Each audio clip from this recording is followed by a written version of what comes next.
하나님의 말씀 봅니다. 느헤미야서 느헤미야 1장 1절부터 11절까지 말씀입니다. 느헤미야 1장 1절부터 11절까지 돌아가면서 교독하겠습니다. 하갈의 아들 느헤미야의 말이라. 아닥사스 왕 제20년 기슬루월에 내가 수상궁에 있는데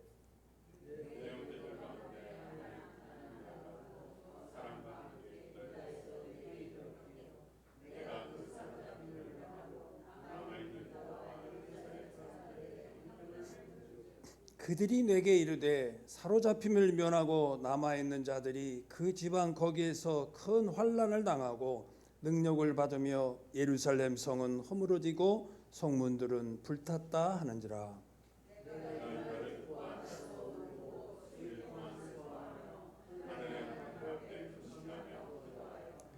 이르되 하늘의 하나님 여호와 크고 두려우신 하나님이여 주를 사랑하고 주의 계명을 지키는 자에게 언약을 지키시며 긍휼을 베푸시는 주여 간구하나이다.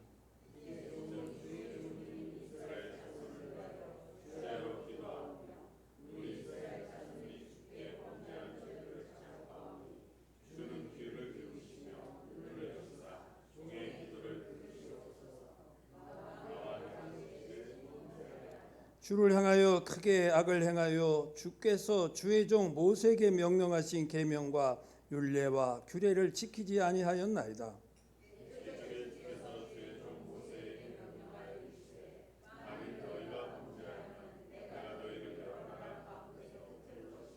만일 내게로 돌아와 내 계명을 지켜 행하면 너희 쫓긴 자가 하늘 끝에 있을지라도 내가 거기서부터 그들을 모아 내 이름을 두려고 택한 곳에 돌아오게 하리라 하신 말씀을 이제 청하건대 기억하옵소서.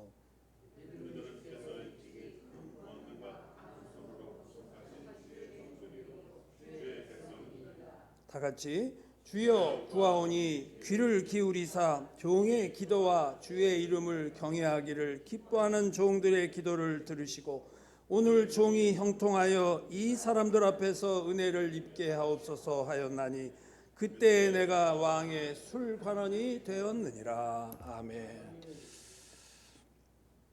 자, 오늘은 우리가 하나님의 자녀가 되어서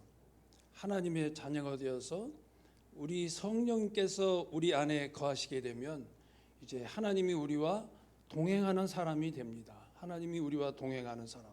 어떻게 동행하죠? 우리 안에 성령님이 계시기 때문에 우리는 늘 자고 일어나나 깨나 어디를 가든지 하나님이 우리와 동행하게 되죠. 그러면 이 하나님과 동행하는 사람들에게는 어느 누구나 예외가 없이 하나님은 사명이라는 것을 주십니다. 사명이라는 게 무슨 얘기냐면 하나님께서 특별히 맡기신 거룩한 책무, 하나님께서 각 사람에게 특별히 맡겨주신 거룩한 책무가 사명이다. 사명.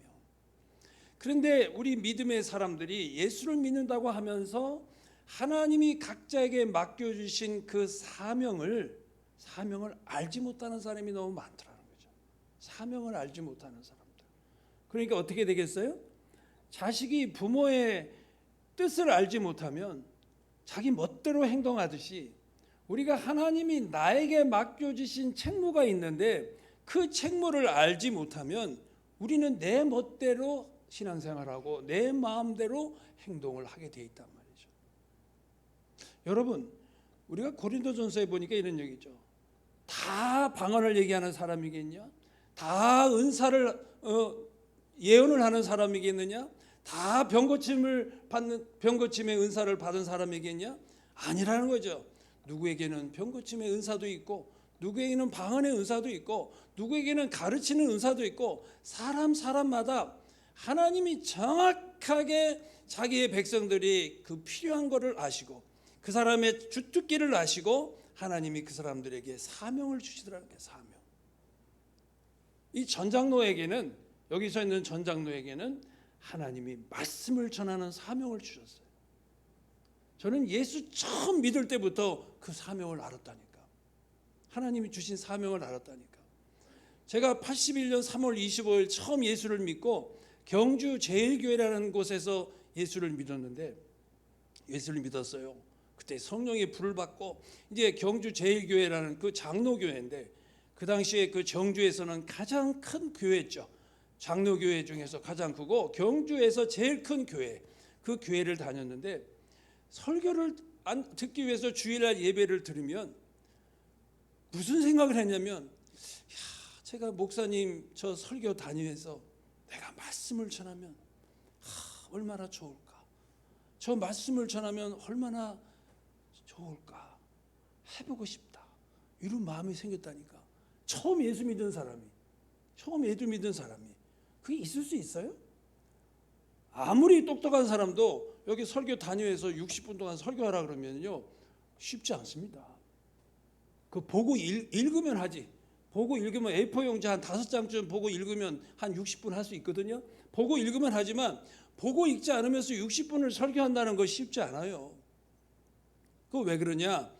그렇게 쉬운 게 아니에요. 여러분, 목사님들이 설교하는 게 쉬운 게 아닙니다. 제가 이제 예수를 믿고 우리 형님이 목사가 되고 우리 동생도 목사가 됐는데, 우리 동생이 첫 목사가 돼갖고 처음 심호할 때 부목사로 있으면서 그 교회에 새벽 예배를 아마 인도를 했던 것 같아. 그런데 내가 한번 물어봤어. 그 설교하는데 어떻더냐 물어보니까, 말도 마세요, 지금 새벽 예배 인도하는데요, 이거 A4 용지 한 4장 정도를 만드는데요, 한 며칠 걸려서 이걸 만들어요. 그래. 그 새벽 예배 그 간단하게 하는 예배도 그렇게 힘들게 어렵게 해서 만든대. 그 설교가 쉬운 게 아니란 말이죠. 그런데 처음 초신도가, 하나님의 말씀도 잘 모르는 처음 초신도가 가만히 앉아서 목사님 설교하는데 내가 저 위에서 하나님의 말씀을 전한다면 얼마나 좋을까, 이런 생각을 했다는 거예요. 그것이 바로 하나님이 주시는 사명이에요. 우리나라에서 6.25 때 전쟁이 일어난 후에,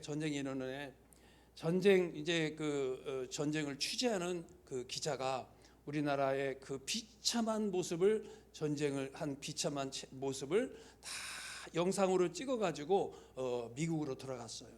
그래서 미국을 들어가가지고 미국 상류 클럽에, 미국 상류 사람들이 모이는 그 클럽에 가서 그 동영상을 이렇게 틀어주게 됩니다.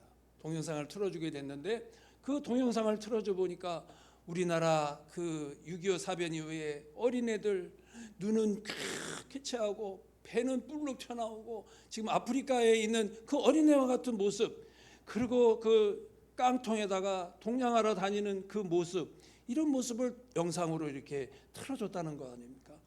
그러니까 이 미국에 있는 그 사람 상류 사회니까 얼마나 여유 있는 사람들이요, 그 모습을 보고 야, 참 안 됐다, 진짜 불쌍하다, 그래가지고 그 영상이 끝나고 다 거기다가 기부금을 이제 주고, 어떤 사람은 뭐 몇백 불도 내고 뭐 1,000불도 내고 이렇게 기부를 하고 다 갔다는 거 아니에요. 근데 어느 한 부부가 기부를 하고 집에를 갔는데 그 영상으로 그 필름을 통해서 나오는 그 한국의 전쟁 고아들, 그 불쌍한 애들의 모습이 머릿속에서 계속 떠나가지를 않아. 계속 눈에 밟혀. 그 모습이 눈에 밟혀. 그래갖고 그 부부가, 여보, 아니 우리가 저 기부금을 내고 왔는데 왜 이렇게 그 모습이 눈에 밝혀?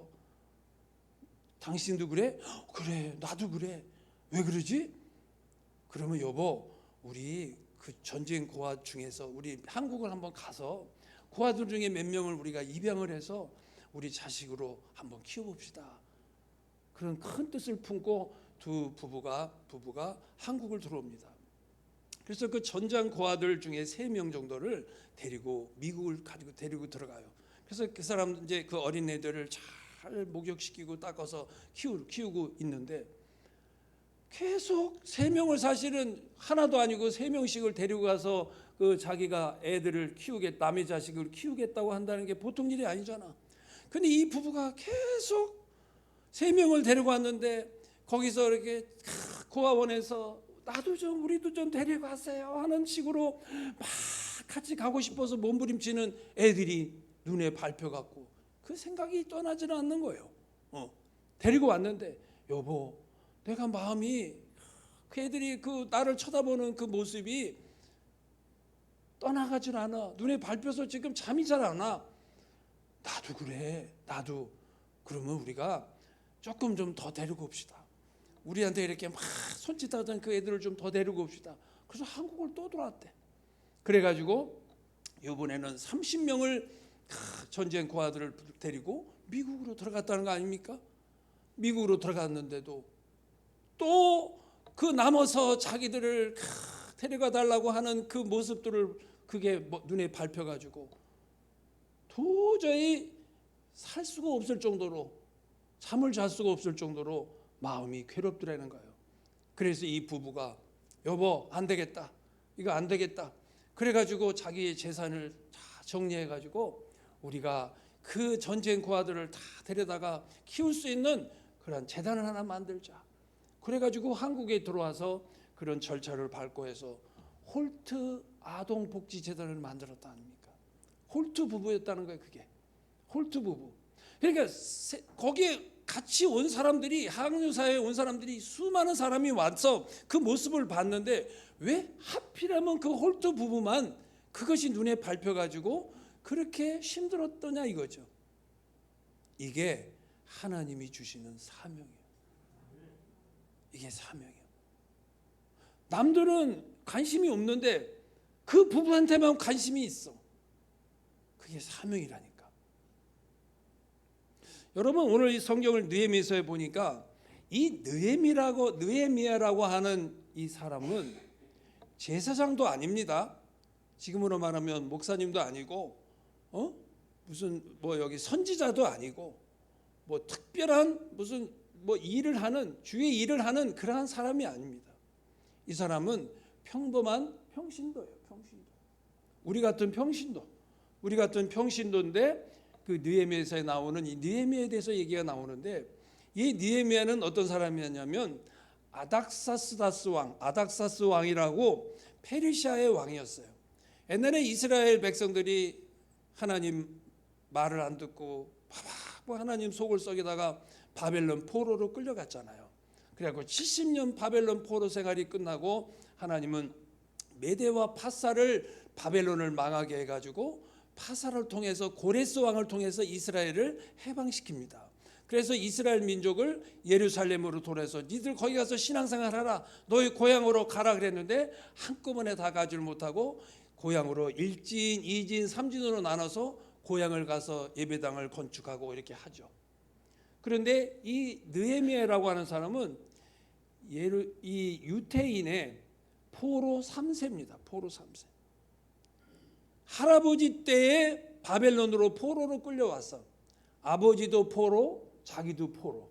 그러니까 포로 3세, 노예 3세였어요. 그런데 이 느헤미야가 얼마나 건실하고 착실한지. 그 당시에 페르시아는 외부의 민족이라 하더라도 똑똑하고 지혜롭고 하는 사람들을 등용해서 그 사람들을 관직에 일을 시키는 그러한 제도가 있었어요. 그래서 느헤미야가 거기에 뽑힌 거예요. 그래갖고 그 왕의 경호실장, 여기 성경을 보니까 술 맡은 관원이다 이렇게 얘기했는데, 술 맡은 관원이 술이나 이렇게 대접하는 관원이 아니라 그 당시에는 술 맡은 관원이면 지금으로 말하면 대통령 경호실장을 얘기하는 거예요. 그러니까 음식 같은 거를, 왜냐하면 그 옛날에는 그 독을 넣어가지고 왕을 죽이려고 하면은 음식이나 술에다가 독을 타가지고 왕을 죽였기 때문에 가장 자기가 믿을 수 있는 사람에게 그 일을 맡겼단 말이죠. 그 경호실장이요. 그러니까 술 맡은 관원, 그다음에 자기의 먹을 거를 이게 뒤에서, 그래갖고 그 사람들은 다 왕한테 올라가는 음식에 대해서는 다 체크를 해서 혹시 여기 독이 있나 없나 그걸 체크해서 왕에게 올라가는 그러한 일을 하고 있는 술 맡은 관원이었다. 왜냐하면 아닥사스 왕의 아버지가 그 음식으로 인해서 독사를 당해갖고 죽었어. 그러니까 이 아들은 철두철미하게 그거를 잘 관리하는 사람을 뽑았는데 거기에 느헤미야가 더군다나 그 유태인인데 느헤미야가 그 왕의 경호실장의 일을 맡게 되었단 말이죠. 그러니까 자기는 성경을 보니까 여기 수산궁에 그 왕이 같이 있는 수산궁에서 진짜 애로사항 하나도 없이 평안하게 잘 먹고 잘 사는 그러한 사람이었어요. 그런데 이 느헤미야가 오늘 여기 2절을 보니까 자기 민족이 지금 저기 일진이 가서 지금 예루살렘에 가가지고 성전을 건축하고 했는데 성벽이 없어가지고 외부 세력들이 막 침범을 해가지고 여기 성문을 막 부시고 들어오고 막 침탈을 하고 가는 모습이 여기 나왔다는 거 아닙니까? 여기 보니까 3절에 보니까 이런 얘기 나오죠. 그들이 내게 이르되 사로잡힘을 면하고 남아있는 자들이 그 지방 거기에서 큰 환난을 당하고 능력을 받으며 예루살렘 성은 허물어지고 성문들은 불탔다 하는지라. 성벽이 없다 보니까 그냥 이것들이 마음대로 성을 막 침범하는 그러한 일이 생겼다는 얘기를 듣게 되죠. 그런데 관심이 없으면 그러거나 말거나 자기는 지금 편안하게 있는 그런 입장입니다, 느헤미야가. 그런데 자기 민족이 지금 가 있는 그 예루살렘에 대해서 계속 관심이 있어요. 관심. 그 관심이 있어요. 그거에 대해서 관심이 생기더라고요. 그 관심. 그 아무나 생겨요? 그 관심이 아무나 생길까요? 그것이 사명이더라고요. 그 관심이 가져지는 것이 사명이다. 여러분, 우리나라에 유명한 그 최일도 목사님이라는 분이 계셔요. 그분의 별명이 바포 목사님이에요. 그분이 목회를 잘하고 있는데 청계천에 노숙자들이 있는 모습을 보면서 불쌍하다. 저 사람들을 어떻게 내가 도와주냐. 저 사람들에게 단 한 끼라도 하루에 한 끼라도 먹을 거를 제공하자. 그래가지고 그 당시에 먹고 살기 어렸을 때 한 끼라도 먹을 거를 제공해줘라고 먹을 거를 준비해서 밥을 준비해서 나눠주기 시작한 것이 시작이 돼서 지금까지도 그 사역이 지금까지도 이루어지고 있어요. 노숙자들. 그 목회자 똑같은 목사님이라고 똑같은 생각을 할까요? 특별히 그 목사님에게만 하나님이 그 사명을 주시더라는 거예요. 그러면 우리가 아니 최일도 목사님은 저렇게 진짜 불쌍하고 가난한 노숙자를 위해서 저렇게 밥을 대고 가는데 당신 우리 목사님들은 도대체 뭐 하고 있습니까? 그거 아니요. 사명이 틀린 거예요. 사명이. 그 목사님의 사명이 그거라는 거예요. 그거. 그 일을 하기 위해서 하나님이 사명을 주시더라는 거예요. 사명. 이 사명이라는 게 그래서 여러분 우리나라의 그 손양원 목사님이라고 그 유명하신 그 목사님 계시잖아요. 그분이 유명한 얘기죠. 그 나환자가 쓰는 데를 한번 갔는데 그 나환자들을 보면서 그렇게 가슴이 아프더래. 아니 목사님들 그 나환자촌에 그 많이들 가서 보고 오잖아요. 그러면 아유 참 안 됐다 기도 좀 해줘야 되겠다. 그것으로 끝나요. 근데 이 손양원 목사는 계속 마음에 부담이 되고 거룩한 부담이 되고 눈에 밟혀서 결국은 나은 자를 위해서 평생을 그곳에다가 하나님의 귀한 사역을 했던 목사님이 그분이다 이거죠. 이렇게 남은 신경은 안 쓰는데 이 느헤미야가 이민 3세, 포로 3세, 이 사람은 자기 나라가 어디에 있는지조차도 모릅니다. 이스라엘 그 예루살렘이 이 자기들이 있는 곳에서 1300km가 떨어져 있는 곳이었어요. 그럼 자기는 거기에서 한 번도 가보지도 않았어. 왜냐하면 할아버지가 여기 포로로 끌려와서 아버지를 낳고 아버지가 자기를 낳았으니까 이 포로 생활만 한 사람이요. 그 이스라엘이라는 땅이라는 건 가보지도 않았어. 자기 민족이 사는 그 예루살렘은 가보지도 않았는데 이 느헤미야가 항상 그 예루살렘에 초점이 맞춰져 있더라는 거죠. 그래가지고 2절을 보니까 내 형제들 가운데 하나인 하나니가 누워 사람과 함께 유다에서 내게 이르렀기로 유다에서 예루살렘을 갔다가 내게 이르렀기로 내가 그 사로잡힘을 면하고 남아있는 유다와 예루살렘 사람들의 형편을 물은즉. 자기는 수산궁에서 아무 애로사항 없이 진짜 잘 먹고 편하게 살고 있는데 자꾸 자기 민족이 지금 가 있는 그 예루살렘이 자꾸 신경이 쓰여서 그 형편을 자꾸 물었다는 거 아닙니까? 물었다는 거 아니에요. 그게 사명이더라는 거예요. 하나님이 그 느헤미야에게 주신 사명이더라는 거죠. 그 관료가 느헤미야만 있었겠어요? 응? 유대인 중에서 똑똑하고 한 관료들이 있었을 텐데 그 유독히 느헤미야만 그렇게 관심이 많이 있어가지고 그렇게 해결했더라. 그런데 성경을 보니까 느헤미야가 하나님의 음성을 들었다는 얘기가 없습니다. 성경을 보니까 하루는 하나님께서 꿈에 나타나셔서 느헤미야야, 네 민족이 있는 저 예루살렘에 성벽이 없어서 지금 고통 중에 있느니라. 네가 가서 저 성벽을 어떻게 건축하러 하라. 이렇게 꿈에서라도 나타났더라면 느헤미야가 예 알겠습니다 그랬는데 꿈에도 한번 나타난 적도 없고 계시로도 하나님이 나타난 적도 없고 하나님이 어떤 음성으로도 나타난 적이 없어요. 근데 왜 느헤미야는 그랬을까? 그 해답이 나옵니다. 빌립보서 2장 13절의 말씀에 그 해답이 나오죠. 빌립보서 2장 13절을 보니까 너희 안에서 행하시는 이는 하나님이시니 자기의 기쁘신 뜻을 위하여서 너희에게 소원을 두고 행하게 하신다. 그래서 우리 안에 계신 이가 누구예요? 성령님. 그 성령님이 하나님의 기쁘신 뜻을 위해서 너에게 소원을 집어넣는 소원을.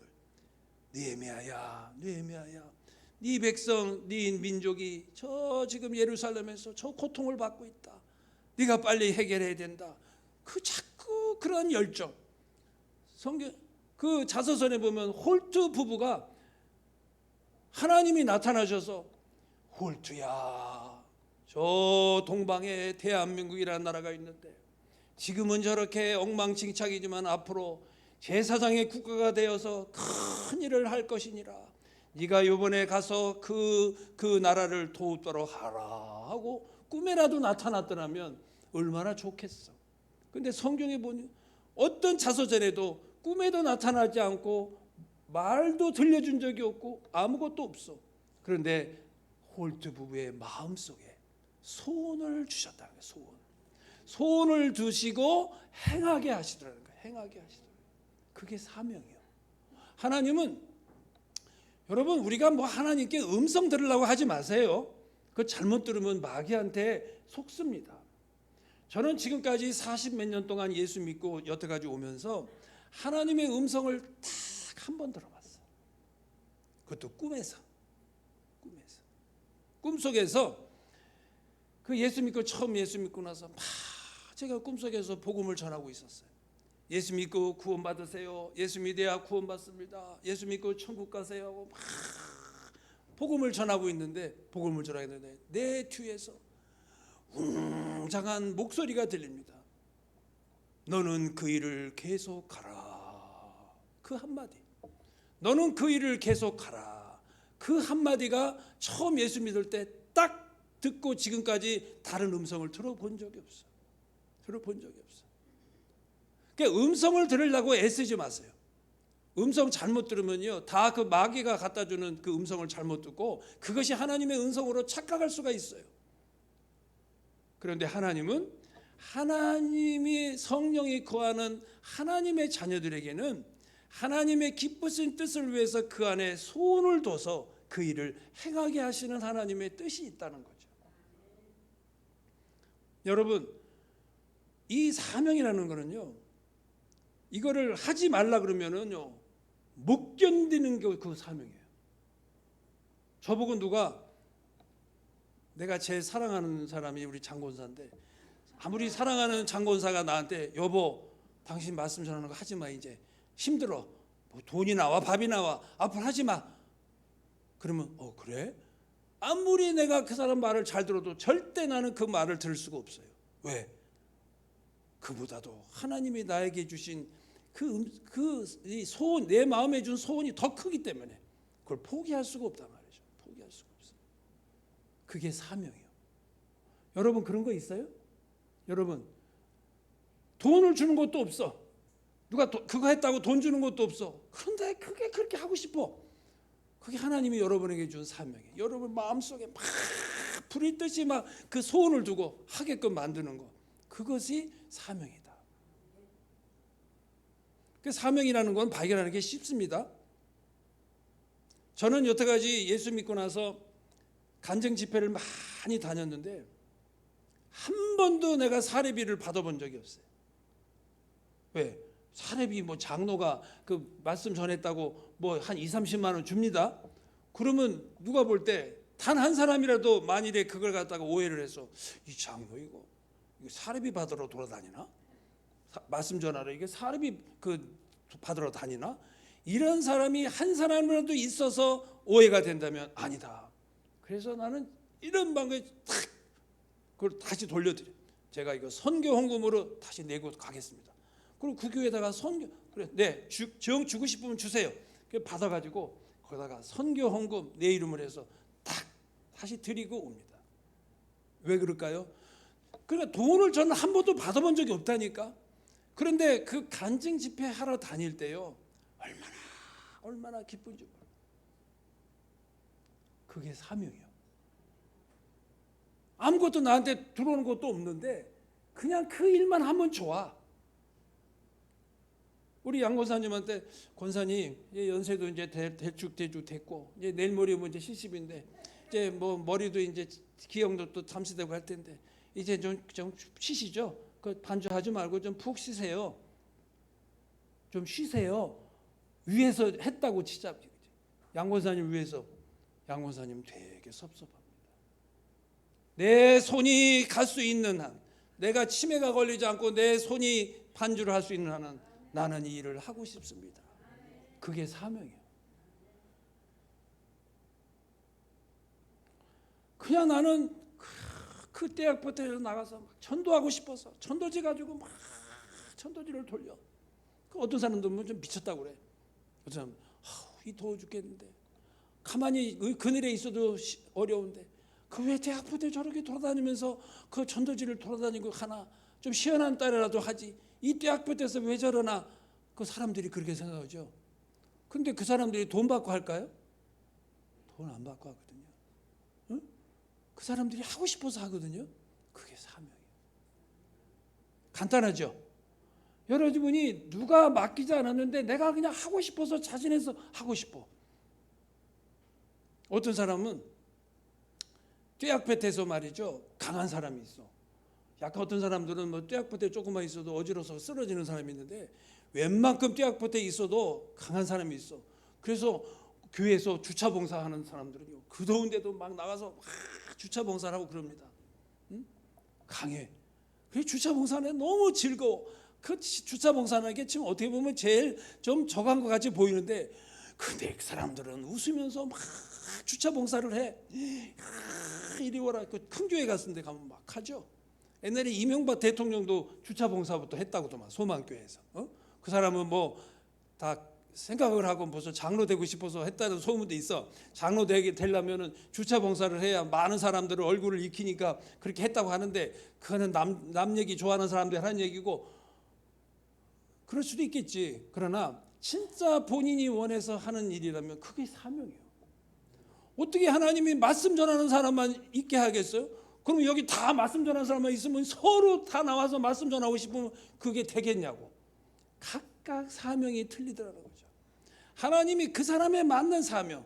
어떤 사람은 그냥 나는 교회 와서 기도하면 내 마음이 이렇게 편안해. 기도만 하면 내 마음이 기쁘고 즐거워. 기도하면 막 1시간, 2시간, 3시간을 해도 시간 가는 줄 몰라. 응?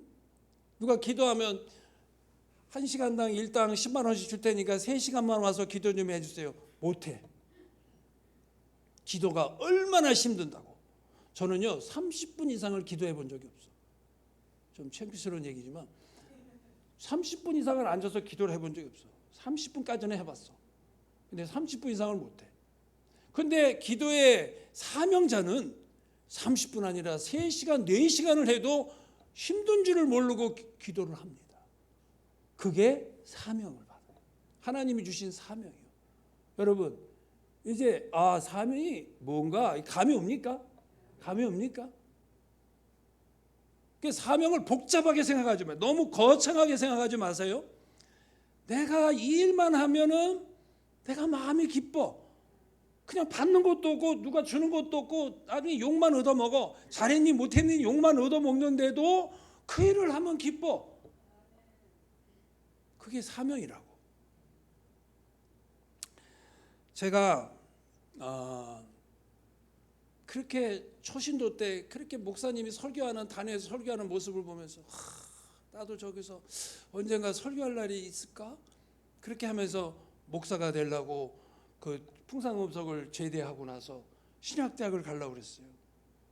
나는 신학을 해서 목사가 될 거야. 그래서 이제 그 당시에 이제 예언의 은사가 엄청 강하다고 하시는 이천순 목사님을 찾아가서 목사님, 제가 이제 우리 안일석 권사 때문에 안일석 권사가 그 교회 다녔기 때문에 내가 내 결혼식 때 그 결혼식 전날 밤에 예배까지 드려주셨기 때문에 날 잘 알거든. 목사님, 제가 이제 이 풍산음석 제대하고 신학을 하려고 지금 준비 중에 있습니다. 하나님, 목사님 기도 좀 해주세요. 그러더니 오래 알았다. 그러더니 머리에 손을 얹고 기도를 하더니 넌 목사가 아니다. 그러는 거예요. 넌 목사가 아니야. 네? 제가 지금 신학을 하려고 그러는데요. 아니다, 너는 장로가 될 거야. 장로가 되는데 말씀 전하는 장로가 될 거야. 딱 그러는 거예요. 아니 목사님, 저는 목사가 되고 싶은데요. 네가 가서 막 기도해봐. 기도원에 올라가서 하나님께 붙들고 기도해. 하나님이 응답해 주실 거야. 하나님 내가 목사가 되는 것이 하나님의 뜻이면 하나님 이런 거를 나에게 보여달라고 하나님께 매달리고 기도해봐. 그래서 한울산을 기도 왔다는 거 아닙니까? 한울산을 들어가서 기도를 했는데 하나님의 응답이 없었어요. 그리고 나더니 실망을 하고 있는데 우리 장권사가 그러는 거예요. 여보, 나를 봐. 내가 사목감이야. 내가 사목감이냐고. 당신 목사하면은 내가 사모가 돼야 되는데 나는 그거 못해. 내가 이혼을 한번 했지. 당신 내가 그 사모를 할 사람이야? 나는 죽어도 못해. 당신 꿈도 꾸지 마. 나는 사목감이 아니야. 그러면서 딱 얘기를 하는데 딱 결심이 생겨. 그렇지. 저 사람은 사목감이 아니야. 응? 응? 맞아. 명언을 해줬어. 나한테 쐐기를 박아줬어. 미련을 버리게 만들어줬어. 나는 사목감이 아니야. 그러니까 당신 미련을 버려. 그래서 미련을 버렸다는 거 아닙니까? 그러더니 진짜 열심히 신앙생활 하는데 하나님이 40 정도 될 때부터 말씀을 전하는 사역을 시작하게 만드시더라고요. 그래서 회사를 하면서 기업을 하면서 월요일마다 전 직원들을 모아놓고 말씀을 전하는 사역을 시작하게 됐어요. 그런데 월요일마다 직원들에게 말씀을 전하는 그 시간이 일주일의 그 어느 시간보다도 가장 기쁘고 즐겁고 기다려져. 저는 월요일날 천여 없는 일 있어도 월요일날은 어디 안 갑니다. 그 월요일날 뭐 장로님들이 그 목사님 장로님들 교직사 출연회가 항상 월요일날 출발을 해. 외국을 가도 월요일, 지방을 가도 국내를 가도 월요일. 저는 못 갑니다. 왜? 월요일날 아침이면은 전 직원들을 모아놓고 예배를 드려야 되는데 예배를 드리는데 그 시간이 나에게는 가장 귀한 시간인데 그거보다 더 귀한 건 없어요. 우선순위가 그게 우선순위야. 지난번에 제가 그랬죠. 제가 진짜 그렇게 가고 싶었던 그 페블비치, 캘리포니아의 그 페블비치의 그 골프장이 기가 막힌데, 야, 나도 저런 데 가서 한번 운동 한번 해볼 수 있을까? 근데 그 기회가 왔었어요. 기회가 왔는데 딱 주일이 중간에 딱 걸치게 돼가지고 과감하게 포기했어요. 아무리 내가 하고 싶었던 일에도 주일이 어떤 날인데 나에게는 존귀한 날인데 그거보다도 더 귀한 거는 없기 때문에 미련 없이 이런 방법 미련 없이 딱 포기를 했단 말이죠. 월요일 날이 그렇습니다. 월요일 날은 무슨 일이 있어도 월요일 아침에는 내가 미국에 출장을 가더라도 월요일 날 예배 다 드리고 저녁 비행기를 타고 가지 월요일 날 아침에 출장을 가본 적이 없어요. 그게 왜 그러네? 그게 사명이기 때문에 그 사명은 어느 뭐와도 바꿀 수가 없는 거기 때문에 그게 제일 우선순위요. 우선순위. 그러니까 그걸 하게 돼. 여러분에도 그런 우선순위가 있을 거예요.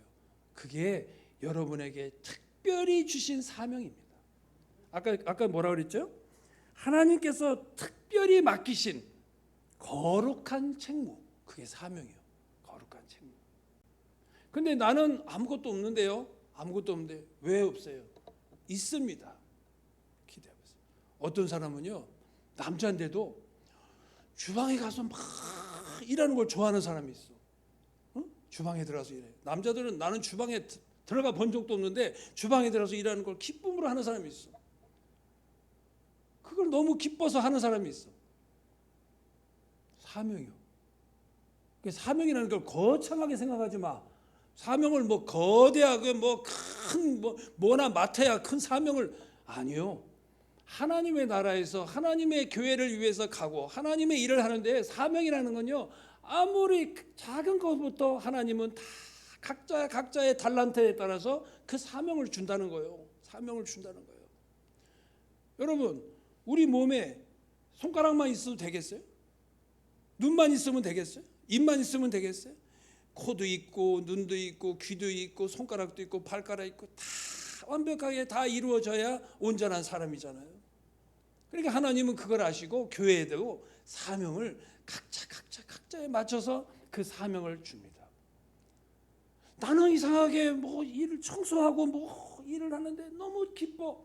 그 맨날 내가 이거 뭐 먹겠다고 이걸 내가 이렇게 하나. 평소 화장실 청소하고 내가 이거 하나. 그런데 그게 즐거워. 그 즐거워. 그 하나님이 주신 것도 책무예요. 사명이에요. 그런데 그거는 왜 나한테는 하나님이 사명을 주려면 좀 멋진 사명을 주지 맨날 왜 이런 것만 하는 사명을 줬나? 상관없습니다. 왜 상관없냐? 성경이 우리에게 얘기하고 있죠. 성경이 뭐라 그랬어요? 1달란트, 2달란트, 5달란트 비유를 하죠. 비유를 하는데 1달란트 받은 사람이나 2달란트 받은 사람이나 5달란트 받은 사람이나 하나님은 똑같게 생각하더라는 거예요. 5달란트 받은 사람은 5달란트를 남겨야 칭찬을 받고 2달란트 받은 사람은 2달란트를 남겨야 칭찬을 받고 1달란트 받은 사람은 1달란트를 남겨야 칭찬을 받더라고. 5달란트를 받은 사람이 3달란트를 남겼어. 그러면 3명 중에서 제일 많이 남긴 거잖아. 그럼 칭찬해 줘야 되잖아. 그런데 뭐라 그래요? 성경은 게으른 종이라고 그러죠. 내가 너에게 5달란트씩이나 너에게 귀한 거를 줬어. 사명을 줬어. 근데 넌 겨우 3달란트밖에 못 남겼어? 책망을 받게 된다는 거죠. 여러분, 사명을 이게 달란트를 많이 받는다고 다 좋은 게 아니라 내가 적은 달란트를 받았으면 그거에 맞춰서 1달란트를 남기면 되고 2달란트를 받았으면 2달란트를 남기면 하나님이 성경을 보니까 뭐라 하냐면 2달란트를 남긴 사람이나 5달란트를 남긴 사람이나 뭐라 그러냐면 착하고 충성된 종아, 내가 너에게 맡긴 일을 내가 충성을 했으니 내가 너에게 면류관을 주리라. 생명의 면류관 주리라. 상금을 주리라. 그랬단 말이죠. 그러니까 우리가 어떻게 보면요, 달란트를 많이 받은 사람이 더 위험하죠. 위험해. 제가 지난번에 기도 중에 하나님이 저에게 깨우침을 주셔요. 이놈아, 너는 항상 자의하고 있어. 나는 이 정도면 됐지. 그래도 내가 이 정도 하면 됐지. 교회를 위해서 내가 이 정도 했으면 되지 않았어? 그래도 나만큼 그래도 하면 된 거 아닐까? 이런 생각을 먹었는데 하나님이 그걸 책망하시더라고요.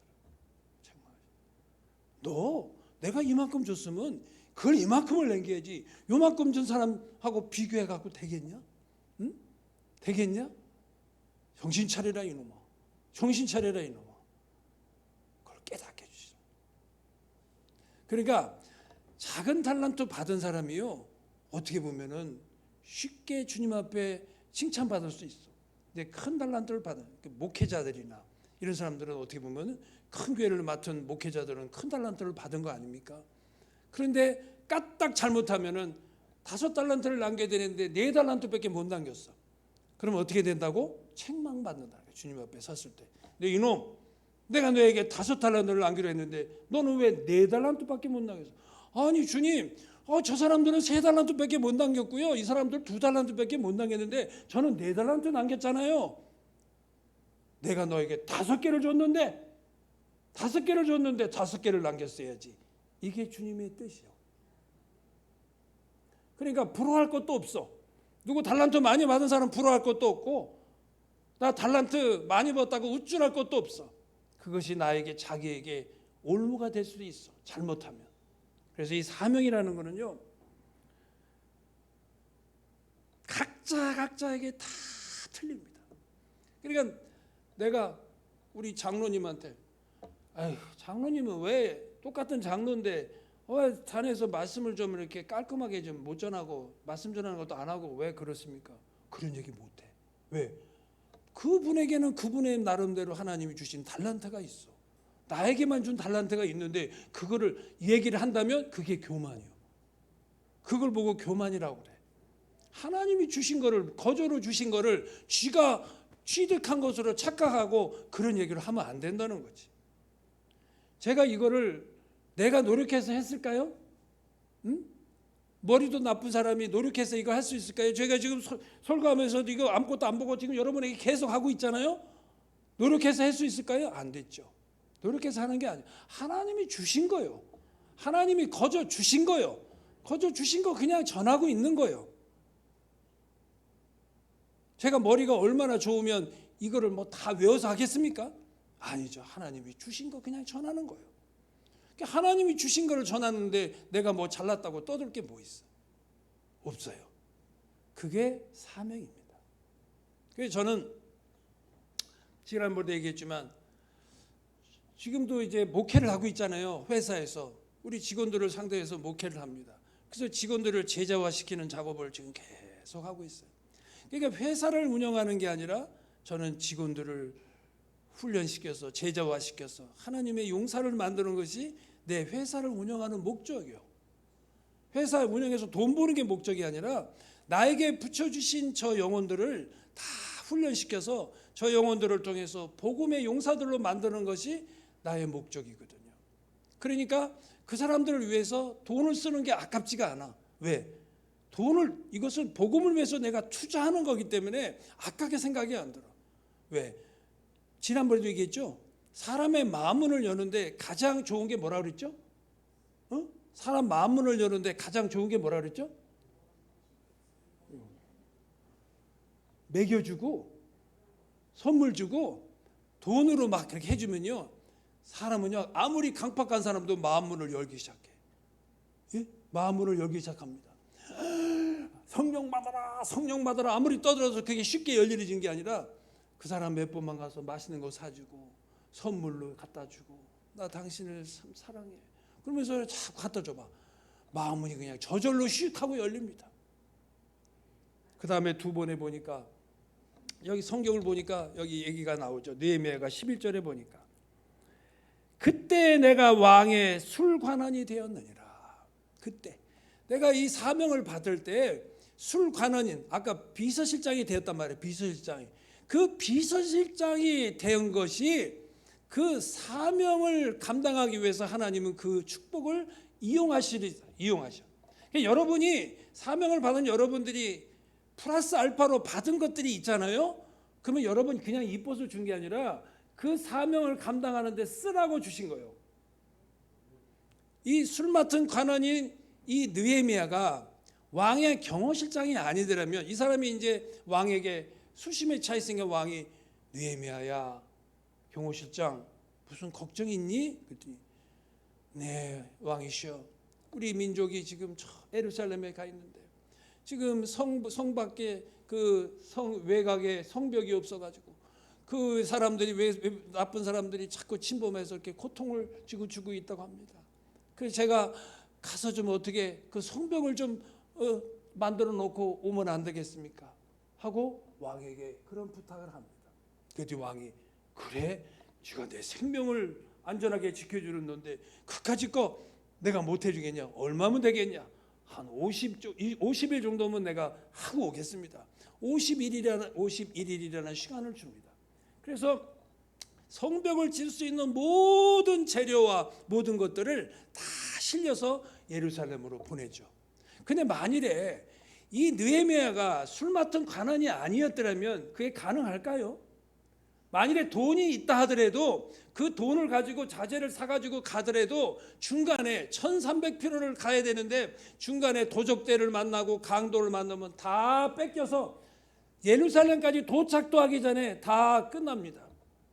그런데 왕이 군사까지 동원해서 그 자재를 이동하는데 쓸 그 군사까지 동원하고 그걸 지키면서 갈 수 있는 군사를 다 동원해서 그 느헤미야를 예루살렘 쪽으로 이스라엘 예루살렘 쪽으로 보내죠. 그래서 거기서 51일 만에 성벽을 다 끝내고 느헤미야가 돌아옵니다. 그 나라의 페르시아에서 그 축복을 받은 거잖아. 큰 축복을 받았지. 그 권세가 축복이요. 받은데 그 권세를 하나님이 사용하시더라고요. 뭘 하기 위해서? 사명을 감당할 때 그 권세를 사용해. 여러분이 사명을 감당하는데 하나님이 여러분에게 물질을 줬어. 물질을 준 게 있어. 근데 그 물질이 그 사명을 감당하는 데 사용하라고 하나님이 주셨다는 거예요. 근데 사람들은 그걸 모르고 넘어갈 때가 많아. 내가 신앙생활 잘하고 해서 복을 받아서 내가 이거를 내가 받았겠지. 내가 이걸 먹고 잘 쓰고 하나님께 예배 드리는데 헌금 잘하고 하면 됐지. 뭐 더 이상 내가 뭘 바라나. 보통 이렇게 생각하잖아요. 저도 처음에 예수 믿고 그 직원들 데리고 신앙생활하고 회사 할 때 하나님께 늘 기도해 이렇게 했어요. 하나님이 이런 귀한 기업 주셨는데 이 기업 잘 돼서 하나님 돈 많이 벌어서 내가 주님 앞에 교회에다가 헌금 많이 드리고 헌금 많이 드려서 하나님께 영광 돌리는 장로 되게 해주세요. 그런 기도를 했어요. 그런 기도를 했어요. 근데 그게 하나님 뜻이 아니더라고요. 여러분, 지금은 내가 그걸 깨달아서 지금은 나에게 주신 이 물질이 나에게 지금 주신 물질이 나 집 사는 데 쓰라고 주신 물질이 아니고 이거 하나님의 일을 하는데 복음 전하는데 쓰라고 주신 물질이라는 걸 내가 확실히 알게 됐다는 거 아닙니까? 확실히 그걸 알게 됐다는 거 아닙니까? 우리 장모사는 지금도 여보 돈 좀 모아. 뭐 있으면 맨날 쓰고 그래. 돈 좀 모아라. 이제 돈 좀 모아서 좀 뭐 좀 하나 나 좀 마련해 줘야 되는 거 아니야? 그래. 근데 나 이쪽 귀로 듣고 이쪽 귀로 관심이 없어. 왜? 하나님이 나에게 확실하게 준 뜻이 있기 때문에. 내가 너에게 너 지금 사망의 음침한 골짜기에 빠져 있을 때 내가 건져준 거 알지 이놈? 너 알아 몰라? 네 압니다. 왜 그래줬어? 예, 주님을 위해서 열심히 이 사명 감당하라고 꺼내줬습니다. 그래, 그걸 알기 때문에 그 일을 하고 있는 거예요. 그러면 제가 지난번에도 얘기했지만 금요일 철야 예배 때 얘기했지만 제가 70년 내년이면 5월 8일이면 제가 은퇴인데 은퇴하고 나서 이제는 그동안에 40몇 년 장로 36년 동안 장로하면서 힘도 많이 들고 고생했으니까 이제는 조금 여유 있게 좀 보냈으면 하는 마음도 있었어요. 근데 하나님이 딱 또 지적하는 거예요. 너 자식 내가 너 건강 주고 너에게 이렇게 해줬는데 뭐 엉뚱한 생각하고 있냐. 그런 생각하지 마라. 그래가지고 무슨 생각을 해서 아하 하나님이 이것으로 만족하시지 못하는구나.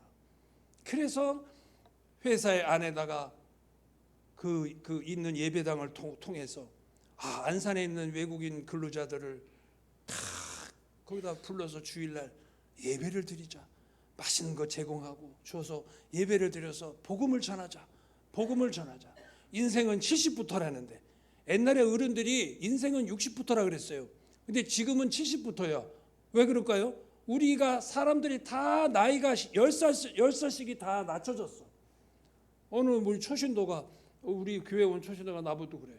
장로님, 동안 장로님이래 나보고. 어디 가서요? 쉬운 한 4살 먹었다고 하세요. 그래도 믿을 거예요. 그래. 하나님이 이 땅에 있는 요즘의 사람들에게는 10살을 다 젊게 만들어 주셨어요. 옛날에 70이면은요 완전 할아버지입니다. 할아버지예요. 근데 제가 할아버지 같이 안 보이는 이유가 하나님이 건강하게 요즘에 다 낮아졌으니까 인생은 60부터가 아니라 이제는 인생은 70부터라고 하는 게 맞는 말이에요. 인생은 70부터 시작해서 제가 앞으로 40년을 더 목회를 해야 되잖아요. 40년. 그러면 70부터 40년이면 110세. 그 100세까지는 우리 장권사가 살 거니까 장권사 보내고 내가 뒤처리 다 하고 나는 110세까지 복음 전하다가 110세에 하나님이 부르시면 가고 그 안에 주님이 오시면 더 좋고 주님이 오시면 더 좋고 그때까지 안 오시면 110살까지 복음 전하다가 40년 동안 복음 전하다가 지금은 교회를 위해서 충성하고 헌신했으니까 이제는 앞으로 남은 4시간은 진짜 복음을 위해서 복음을 전하는 일을 위해서 40년을 해야 되겠다. 내 생각이요. 근데 하나님이 다 듣고 계시잖아. 이 자식 봐라. 이거 꿈이 크네. 이거 어떡하지? 110살은 너무 과한데. 이거 90살까지 내가 데리고 있으려 했더니 110살을 얘기하네. 안 되겠다. 야, 계획 변경해야 되겠다. 그렇게 할 수 있어. 그리고 나는 죽음에 대해서 여태까지 두려워해 본 적이 없습니다. 왜? 하나님은 여러분 잘 아세요. 사명이 끝나면 하나님은 데려갑니다. 사명이 끝난다는 것은 더 이상 내가 기운이 없어서 할 힘이 없어. 그러면 그 사람 데리고 있어봐야 뭐 하겠어. 천국에 가서 아주 그곳에서 편하게 있게 하는 게 하나님 뜻이니까 데리고 가. 그다음에 사명이 있는데 사명을 감당하지 않고 사명을 모르고 뺀질거리는 사람 데려갑니다. 여러분 이거 잘 들으세요. 무서운 얘기입니다. 여러분은 사명을 줬는데 그 사명을 감당하지 않고 그걸 알지 못하고 요리 뺀질 조리 뺀질 뺀질이 노릇하면 하나님이 얘는 안 되겠다. 더 이상 데리고 있어봐야 이게 하나님 영광만 가리우겠다. 야 너는 그냥 그만해. 저 잘못하면 너 구원까지도 문제 생길 수 있어. 이리 오나. 그래갖고 50살에도 데려가고 60살에도 데려가고요. 70살에도 데려갑니다. 오늘 이 설교가 왜 중요한 줄 아세요? 여러분이 이 사명만 발견하고 그 사명을 감당하면 장수는 그냥 여러분의 그냥 보장입니다. 하나님이 책임져 주십니다. 책임져 주세요. 그 믿음을 가지세요. 그게 믿음이요. 근데 하나님은 자기의 사명을 감당하는 사람은 절대 먼저 데려가지 않습니다. 여러분 우리나라에 공군 파이로트를 하나 만드는데요. 돈이 몇 억이 들어간대. 그 훈련시켜서 만드는데. 근데 그 파이로트를 갖다가 그렇게 어렵게 만든 파이로트를 그 한직에다가 데려다가 엉뚱한 일을 시키겠어요? 그 파이로트 비행 조종사를 위해서 그렇게 돈을 들였는데 그 사람을 겨우 행정직이나 이런 데 갖다 일을 시키겠냐고. 그 비싼 돈을 줄여서 했는데 하나님이 자기 사명을 줘서 그 일을 하기 위해서 열심히 했는데 하나님이 왜 데리고 가? 하나님 손해지. 하나님은 복음을 전하라고 사명을 줬는데 그 사명을 감당하고 있는 애를 데려가면 하나님 손해인데 하나님이 왜 데려가겠어? 사명을 감당하지 못하면 데려갑니다. 더 이상 너 안 되겠다. 이리 와라. 하나님은 참죠. 참고 참다가 더 이상 너 안 되겠다. 가자. 그리고 데려갑니다. 그러니까 여러분 그냥 오래 살라고 하지 마세요. 여러분 사명만 제대로 감당하면 하나님은 보장해 주십니다. 여러분의 생명, 여러분의 건강은 하나님이 보장해 주십니다. 그 사명을 발견하세요. 그 사명만 발견하시기만 하면 여러분이 하나님이 보장해 주셔요. 제가 10년 전에 그 어려움을 당했죠. 근데 지금 와서 생각해 보니까 그거를 나는 어려운 시험이고 나에게는 큰 상처라고 했는데 하나님의 계획하심이 있었더라고요. 내가 자꾸 그 사명을 모르고 엉뚱한 생각을 하고 있는 거예요. 돈 많이 벌어서 교회에다가 잘 바치고 하나님을 위해서 열심히 하는 장로가 되게 해달라고 맨날 엉뚱한 기도만 하고 있는 거예요. 내가 하나님이 나에게 보내준 저 영혼들이 있는데 그 영혼들 예수 믿고 구원받아 천국 가게 하려고 하는 뜻은 없고 돈 많이 벌어서 하나님께 열심히 갖다 드리고 하나님께 돈 많이 바치는 장로 그거를 위해서 기도하고 있더라는 거예요. 하나님이 이놈 봐라. 내 뜻은 그게 아닌데 왜 얘는 왜 이런 생각을 하지? 그러니까 그냥 막 그 어려운 시험 속으로 나를 그냥 구렁텅이 속으로 몰아쳐는 거예요. 그때 하나님께 기도하면서 하나님이 깨우쳐 주더라고요. 하나님, 이런 일이 왜 일어납니까? 저는 주님을 위해서 한다고 했는데, 여태까지 주님을 위해서 최선을 다해서 했다고 했는데 왜 이런 일이 나에게 일어납니까? 그런데 하나님은 뜻이 있더라는 거예요. 깨우치라고. 그래서 그 이후로 제가 그 상처를 받은 이후로 사명을 더 확실히 발견하게 됐어요. 그래서 하나님이 나에게 보내줘. 제가 옛날에 하나님이 나에게 300명이라는 인원을 보내줬는데 그 젊은 나이에 30대 후반에 300명의 인원을 종업원들을 보내줬는데 그때 그거를 몰랐어요. 그래가지고 그 인원이 40명까지 떨어졌을 때 그걸 발견한 거예요. 300명이 200명이 되고 150명이 되고 100명이 되고 60명이 되고 다 떨어지는데 밑으로 가서 그 어려움을 겪으면서 하나님께 기도할 때 하나님이 나에게 깨우쳐 줬어. 내가 너에게 보내준 저 영혼들 너 얼마나 사랑하니? 그 음성을 내 마음속에 주었단 말이에요. 아하, 내가 돈 벌어서 열심히 돈 벌어서 헌금 많이 하는 게 중요한 게 아니라 하나님이 나에게 보내준 저 영혼들 우선 구원시키고 저 영혼들을 통해서 또 새로운 영혼들이 구원되는 것을 하나님이 더 원하셨구나 그거를 알게 됐다는 거죠. 그래서 그렇게 열심히 복음을 지금 전하고 있어요. 그래서 우리 직원들이 뭐라 그러는 줄 알아요? 우리 장로님은 옛날에 전하는 말씀하고 지금 말씀 전하는 데가 자세가 틀리대. 옛날에는 그냥 딱딱 형식적으로 시간 맞춰서 예배 시간이 그 근무 시간 안에 하는 거니까 딱 말씀 전하는 거 30분, 조회하는데 얼마, 그래갖고 한 40 몇 분이면 딱 끝나게. 그걸 빨리 가서 일해야 되니까 딱딱 이렇게 맞춰졌는데 지금은 막 그냥 막 말씀 전하는 게 그렇게 열정적으로 한다는 거예요. 그 왜 그래? 사명을 알았기 때문에. 아, 내가 여기 있는 영혼들에게 복음을 전하라고 하는 하나님이 나에게 맡겨준 사명인 걸 알게 되니까 열심히 최선을 다해서 내가 그냥 막 아침에 식사도 못하고 그 아침 시간에 가면 밥도 못 먹고 가는데 그 시간에는 그냥 막 힘이 막 나가지고 그 복음을 전하게 되더라는 거죠. 여러분, 사명 잘 깨야 됩니다. 사명은 거창한 거 아닙니다. 하나님이 각자에게 필요한 사람에게 맡겨준 일, 그게 사명입니다. 전장로에게는 복음을 전하는 사명을 주셨고요. 복음을 전하는 그 사명을 감당하니까 다른 물질까지도 여유 있게 만들어 주셔. 물질 걱정 안 하도록 만들어 주시고 다른 거 신경 안 쓰도록 만들어 주셔.